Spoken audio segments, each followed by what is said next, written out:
Welcome back to Mock the Mock, where we take a look at someone else's mock draft. And I'm mocking, giving my views, thoughts, and opinions. Today we're back looking at CBS mock drafts, this time courtesy of Tom Fornelli. And we got a first round mock here, but what's crack-a-lacking? It's your boy Broshmo, just in case you did not know. So go ahead, become a bro and subscribe. Leave this video a thumbs up if you enjoy the content. As always, let me know what you think in the comment section below. Let's have that nice, beautiful football discourse. And I do believe trades are allowed in this one, because we got a trade here at number 1. The Houston Texans move up a spot. I don't think he gives the specifics of the deal in this, but the Texans, they move up a spot. They actually take CJ Stroud. I do understand if we see maybe, I don't think Bryce Young drops out of the top 10. I'll be surprised if he drops out of the top 5. But I think there's a case to be made that he may not go at number 1 because of his size or lack thereof. So could be the case. I don't know. For me, I think his best thrower of the football, just his poise, how he processes the field so quickly, and he just makes special throws. Like the dude is just nuts. The dude is good. I love his over the middle, I guess you would say, recognition, vision. I'm a big fan. I won't worry about it. I would be taking him as a top quarterback off the board. But they move up. They get Stroud, and let's not kick the tires off Stroud, man. This cat, he's got prototypical size. He's got an NFL arm. He literally throws some of the best dots in this class, like whether it's toward the sideline or even just leading his receivers, putting it really where only the receivers can get it.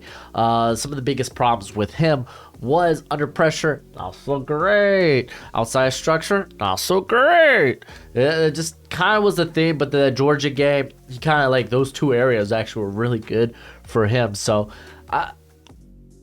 I'm cool with Stroud. He's my quarterback too, so if Texans want to take him, that's A-okay. Keep in mind, you'd be like, why are the Texans, knowing the Bears won't take a quarterback at 1?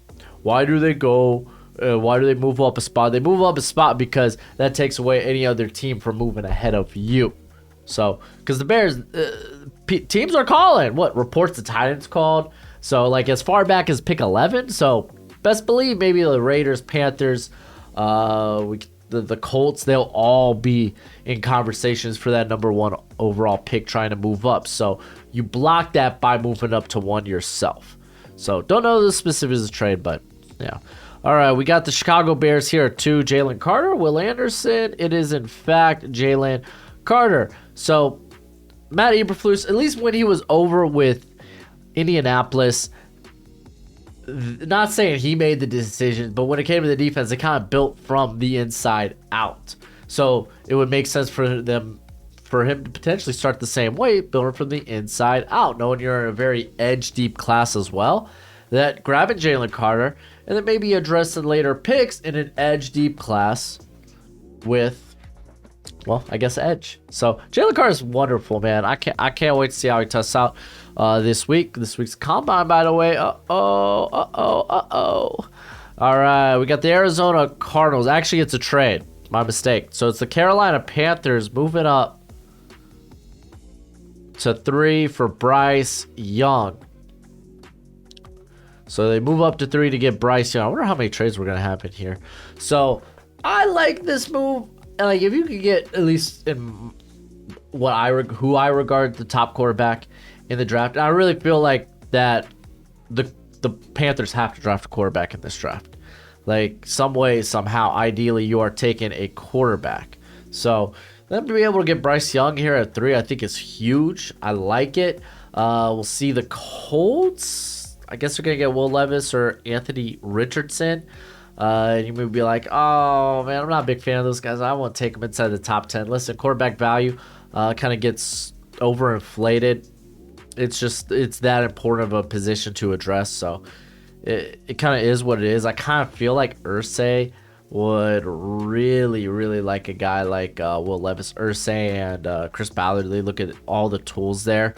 Or even with, it's kind of interesting because they have now bringing over the Eagles OC, Shane Steichen. I'm terrible with names. I'm sorry. That maybe you look for. Well, I mean, I guess Levis is mobile as well. But I mean, both those quarterbacks, Levis and Richardson, kind of have their own concerns. You kind of feel like Levis is a bit more put together. But now we're talking more about pick 4. Let's just go ahead and see who it is. It's Will Levis. Okay. So Will Levis feels like the more pro-ready quarterback at this point. We're like, what do you mean pro-ready? Blah blah blah. It's like he came from, worked out of an NFL style offense the last 2 seasons. So yeah, the learning curve is going to be much better compared to Anthony Richardson, which was more of a college style offense. But Richardson does have, I would say, the higher tools. You're just kind of hoping with Levis that the some of the decision making, the ball placement kind of works itself out to a degree, but he does have those high-end tools. All right, so this would be the Seattle Seahawks. This kind of feels like Will Anderson, huh? And they get Will Anderson. They don't really have an elite pass rusher on the squad, so it makes all the sense in the world for them to grab Will Anderson. Dude's super twitched up. He's exceptionally strong at 243. Because you might look at that and be like, oh, he's a little undersized. It's like, yeah, but the dude is strong, way stronger than you would anticipate. But the dude's been probably the most productive pass rusher of the last 3 seasons. So, good for you. Detroit Lions, are they going corner? No, they go with Myles Murphy. I'm a big Myles Murphy fan. I get it. Myles Murphy, he ends up being this early down edge defender, and then you kick him inside on passing situations. There along Lee McNeil, you bring in James Houston. I think that's cool. I think that's a good game plan. So I'm all for it. I think corner's a really good value here as well. All right, we got pick 7 being the Raiders. I don't feel like Anthony Richardson is right for the Raiders. And by that, I just don't feel like they'll be looking for a developmental quarterback, but maybe someone more along the lines of like CJ Stroud, Will Levis. So let's see if they just send it and go Anthony Richardson. All right, they will go Paris Johnson. So they go with offensive lineman. The Raiders are an interesting squad because if you look at the roster, it's like they got a lot of needs, a lot of holes to fill, especially at defense. One being that other tackle spot. So, like, I don't think this is a pick that really brings them closer. I don't know what they're going to do at quarterback. Maybe they bring in Jimmy G. Maybe they bring in Jacoby Brissett, guys that are familiar with Josh McDaniels. And I really do think the Raiders are going to be in play for a quarterback. I think ideally, though, it's kind of Will Levis. I know some people are like, oh, they financially can't get out of Josh McDaniels' contract. They're going to be paying too many head coaches who are no longer with the team. And it's like, I think if you get another really bad, lackluster season and you don't feel like you're moving in the right direction, they'll make it work. They'll cut ties and make it work. I don't think the leash is nearly as long as some people may think it is because financially it kind of sucks. But I don't know. We'll see. But still, it's like you're not in a good place in terms of if you feel like, okay, you got another at least 2 years to make things work here, then it's like, shoot, go ahead and take Anthony Richardson and try to develop him. I mean, Josh McDaniels had Cam Newton for a couple of seasons, so it's like, yeah, I mean, he's worked with a variety of different quarterbacks. All right, this pick is the Falcons. Tyree Wilson, maybe? Yeah, it's Tyree Wilson. Listen, I think the most pressing need for the Falcons is pass rush Tyree Wilson, a guy that will be instantly a very good run stuffer who has room to grow as a pass rusher, but the production's been there. He moves exceptionally well at 6'6", 275, 7-foot wingspan. He's just got a lot of stuff teams are going to like. So this was the Cardinals that moved down, right? Yes. So I think this has to be corner, right? There it is. Christian Gonzalez coming over to join Jonathan Gannon. And I think he'd be a good fit for where that defense is heading. The Cardinals probably have one of the worst cornerback rooms in the NFL, so cool. All right, this is the Eagles pick. Where are they headed? They're going with Broderick Jones. This is a bit interesting. All right, so Paris Johnson's my top OT overall, but if I were rating simply on ceiling, Jones would be the choice. He's an incredible. Okay, well, Eagles value the trenches, and they can develop. Okay, he can be a day one starter or spend a season as a depth before taking on a full-time role. I'm guessing ahead of Lane Johnson. I don't know. I feel like if they do go to the trenches, is probably going to be on the defensive side of the ball. That just kind of makes more sense for me. They got more guys that can escape via free agency. So, I don't know. Let's keep rolling. All right, Tennessee Titans. This feels like Peter Skoronski, but we'll see. No, it's Jordan Addison. They go for a separator to pair up with Treylon Burks there, so this was a bit surprising. I mean, to be fair, some of the tackles did come off the board. For me, it's like, hey, if Derrick Henry is your offense, then you better get your freaking offensive line together. And that's just something they haven't done. The left side of that line was not that good. They're moving on from Taylor Lewan. Aaron Brewer wasn't good. Dennis Daly wasn't good in last season for them. So, like, they need to figure out the left tackle, left guard spot. But, like, I mean, Addison's fine here. Like, I like Addison. Obviously, they need way more playmakers at receiver as well. I think I'd still go Skoronski. All right, Texans, what do we got here? Quentin Johnson. So, we see receivers go back to back. So you basically pair up CJ Stroud with Quentin Johnston here. You basically pair up your quarterback with a young receiver. You kind of love to see that. Johnson, I'm a big fan of.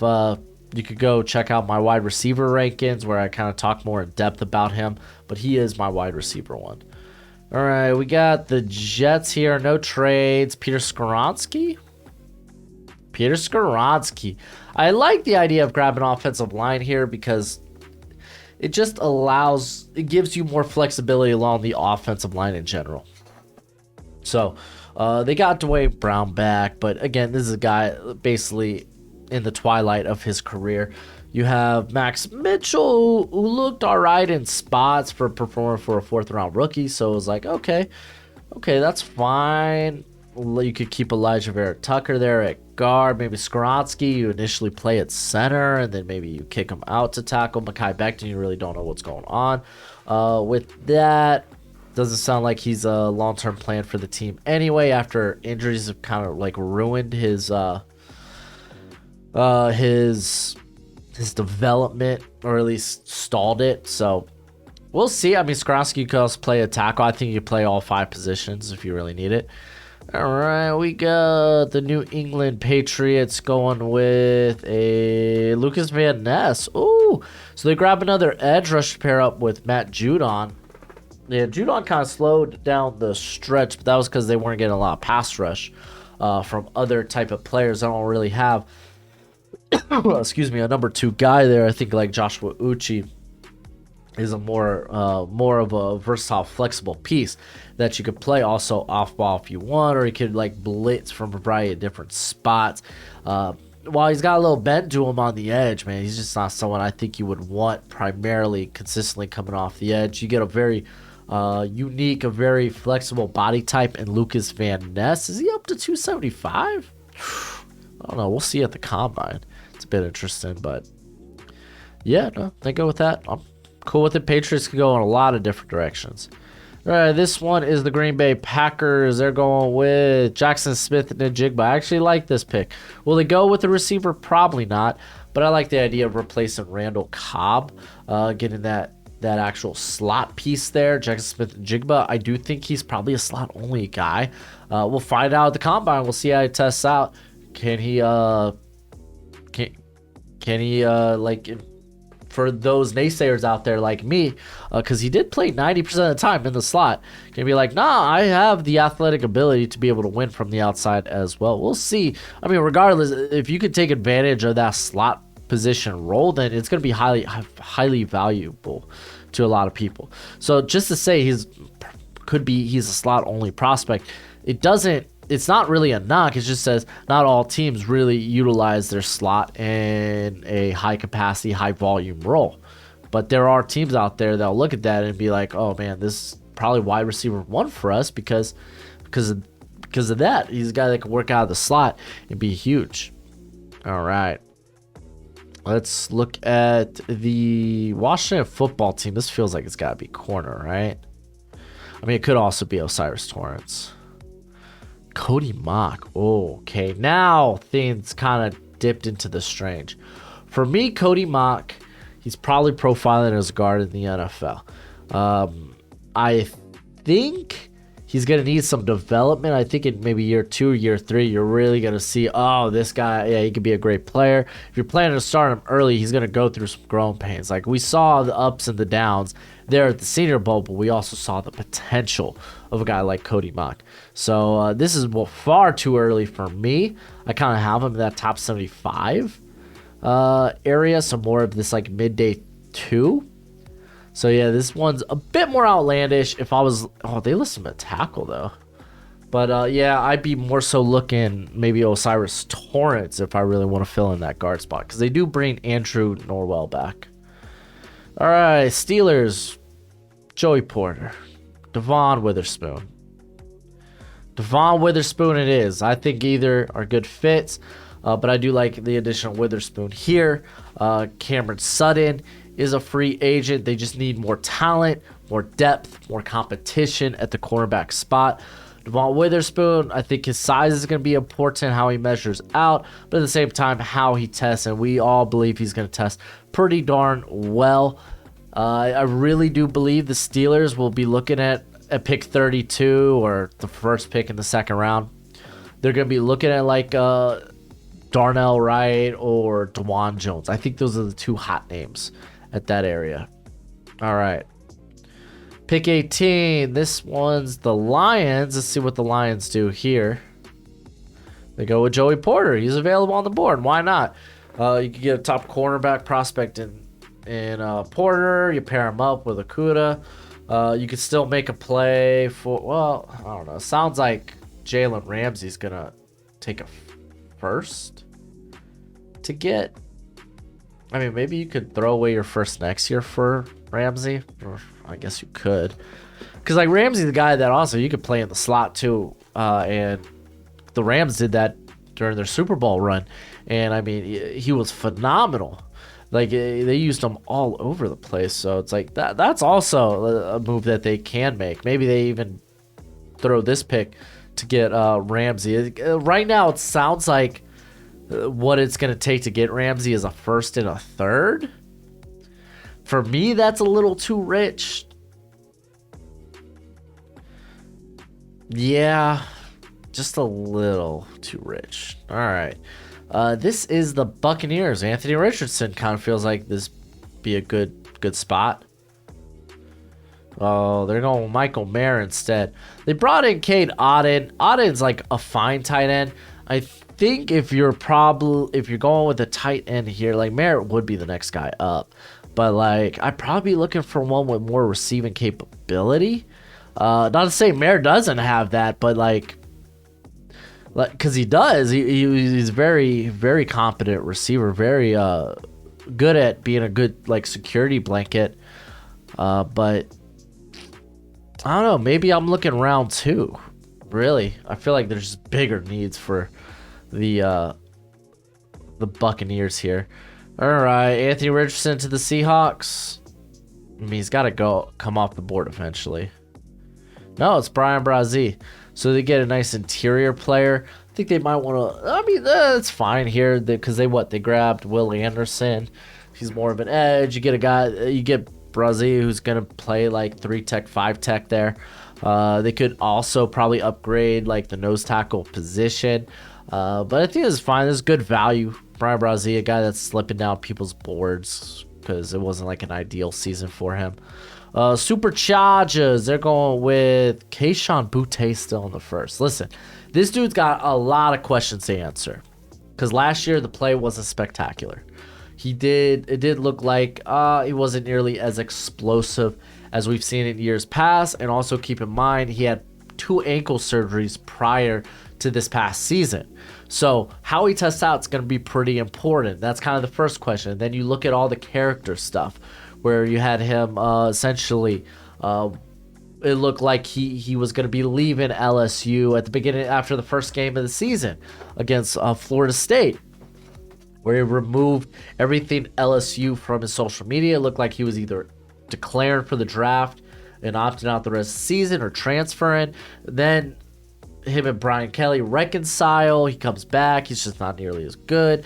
And then at the end of the year where he was like, oh, I'm going to return. And then suddenly this whole little like sex party scandal thing pops up. And then he's like, maybe I'll declare. So it's like a lot of fogginess in there. I think that kind of like pulls you out of day one, definitely. And like maybe it could push you down boards further. I think, I don't know if they're doing interviews at the combine. I think they are. They normally do. But I thought I saw something that said they won't be conducting interviews there. But it'll be definitely interesting how he does in the interviews. Will be very telling how high you're willing to take him. All right, Baltimore Ravens. Bijan's on the board, or you could go like Zay Flowers. No, they go Brian Branch. Ooh, I don't like this because Kyle Hamilton was playing out of the slot last year and did it at an exceptionally high level.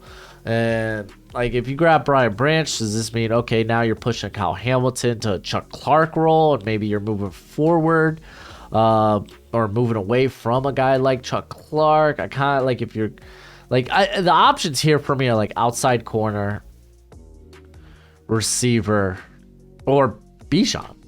Those are kind of the options. Be like, well, they got J.K. Dobbins. Well, J.K. Dobbins took a while to get back from the ACL, and then he kind of got banged up, then returned again. Then he was very angry with the team after they didn't run the ball with him when they were in the goal line. He's coming on last year's deal. Like, Bijan kind of does make sense if they look to move on from J.K. All right, Minnesota Vikings are going Kalijah Kancey. So Dalvin Tomlinson is a free agent. Not that they play the same position at all, or they're gonna. Not that they are asked to do the same type of thing, but they could be looking for someone who could be a bit of a disruptor in that 3-4 that they're going to be running under Flores. They did run that last year too quite a bit, but like Kansas, like the combine's also gonna be telling for him because Pittsburgh listed him at 6 foot 280. The question is he gonna measure sub that? Because if so, that's gonna put him in like the 5th to 0th percentile for the position. So you're really betting on the exception when it comes to Kancey. So I don't know, we'll see. All right, 24 is the Jags. What do we got brewing here? So Cyrus Torrence. I think that's a good pick, man. Guard was kind of a spot for them that kind of underperformed. Brandon Sheriff wasn't his usual self, though injuries have played a big role in that over his career. Ben Bart, Tyler Shantley were kind of like, meh. So, like, yeah, grabbing a Cyrus Torrence would be huge. I like that. Like, quite literally huge. I think he came into the Senior Bowl at 337, though. You all right, Gojo? Yeah, you are. You're just being a baby. All right, let's see what the Giants have in store here. Jalen Hyatt, man. Hyatt's starting to get all this first-round hype. I'll be frank with y'all. He ain't going to get first-round love from me. Does it mean he's not a first-rounder? No. There's always guys taken in the first round that I don't necessarily agree with. And there's times where I'm wrong a lot. I'm willing to admit bad takes and whatnot. Bad takes exposed. Haha, wasn't high on Jalen Hurts. Can I say? At least I'm honest. So I could be wrong about Hyatt, but there are stuff that I have, like, outside of his speed, it's like that's his, like, one and only trump card. It's not like he is very creative after the catch. It's not like...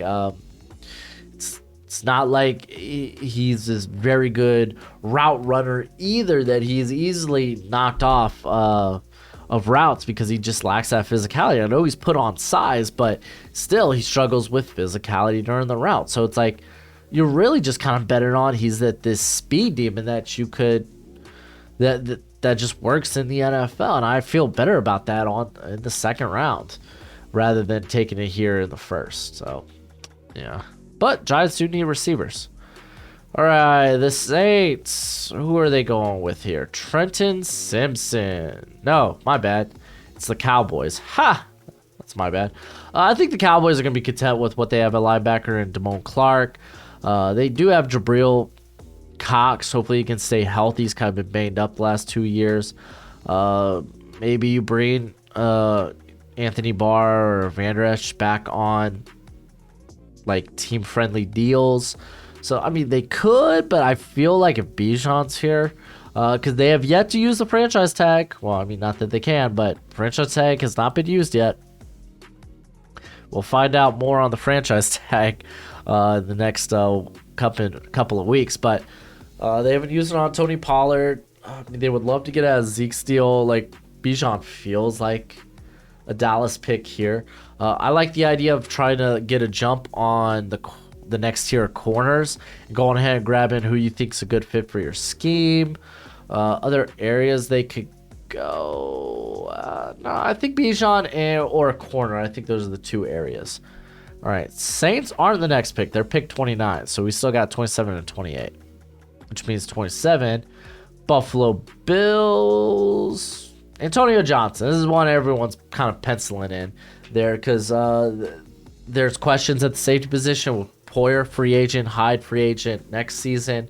DeMar Hamlin, unfortunately, you don't really, there's no expectation when or if he'll be back to playing football again. So you look at Antonio Johnson, it was a guy that come in and immediately help out there. So they go with him there. I think that makes a good amount of sense.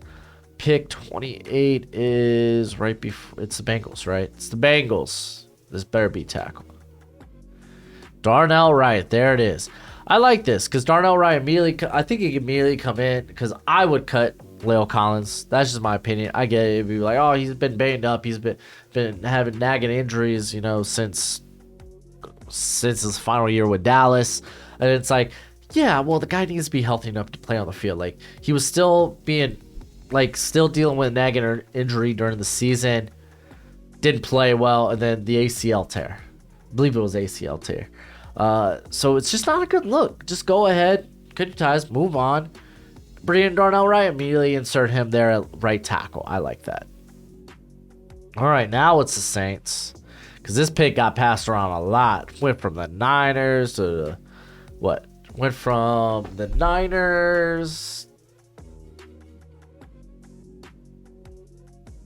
Did it go from Niners, Broncos? Oh, why did it? I don't know how far this pick's been around because it at least went Niners, Broncos. No, Niners, Dolphins, Broncos, Saints. Excuse me. There we go. That makes sense because I was like, okay, no, Bradley Chubb was involved in this. Okay, so Niners, Dolphins, Broncos, Saints. There we go. So it's been 4 different teams. Let's go ahead and see who they're taking here. BJ Ojulari. So despite what some of y'all may think, the pass rush of the Saints actually wasn't good. You might be like, they were in the top 5 in sacks. They were the 4th worst team in terms of pressure rate. Sacks is a terrible indicator of terrible indicator of if your defensive line is getting pressure and getting the job done.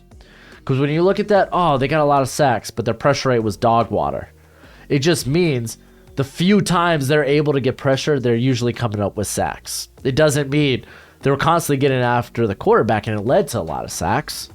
No. The pressure rate, 4th worst in the NFL, 17.5%. Really bad. So, BJ Ojulari doesn't feel like the type of guy they go after, but I'm totally down for it, dude. I think he's very underrated in this class right now. All right.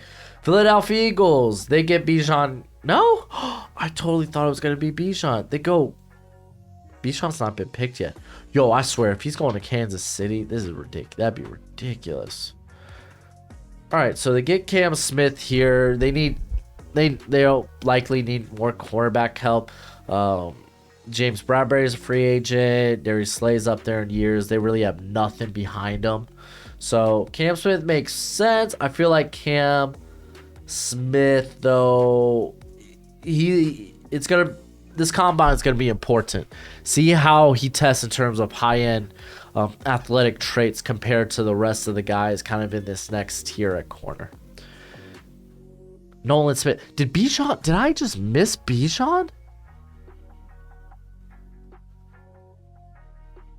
There ain't no way he did not have Bijan going the first freaking round.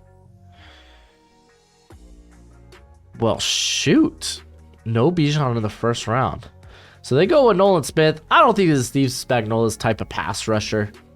So I think Keon White's probably more of a guy that's built like Frank Clark, so it makes a bit more sense. Nolan Smith just isn't. I just don't feel he's a good scheme fit. A good value here, but not a good scheme fit. No Bijan Robinson is... Listen, I know I don't love drafting running backs in the first round, but this is one of the most outlandish things I've seen. And I thought the biggest talking point I would have was Cody Mock at 16, but no Bijan. Let me know what you think in the comment section below. That's it for the video. Go ahead, do the YouTube thing. As always, until next time, you be easy, my friends. There we go. You be easy, my friends. Later.